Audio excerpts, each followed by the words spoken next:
সকালবেলায় কল আসায় বেরিয়ে গেলাম বোনের সাথে বোনের অভিযানে। তারপরে গেছিলাম হেলথ কেয়ার সেন্টার। তো বোনের 16 বছর ইঞ্জেকশন ছিল, তো ও দেবে না, তাই আমরা ভাই বোনরাই ঢুকে পড়লাম। কে বদনাম হবে প্রথমে? সরে যাও। দেখ বুড়ি একমাত্র সাহসী, ওই প্রথম দেবে।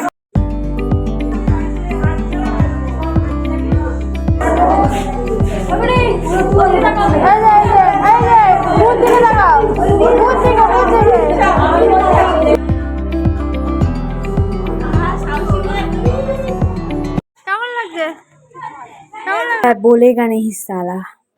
देखा आपने लापरवाही का नतीजा है। হ্যাঁ ঈশান, কেমন লাগলো? আরে ঘুরে কাঁদিস কেন? তো কেমন লাগলো? চুপ, বিলকুল চুপ। এই একজন আমাদের সবাই দিয়েছে, আমিও বাজের মধ্যে থেকে, আমার তো সব কমপ্লিট।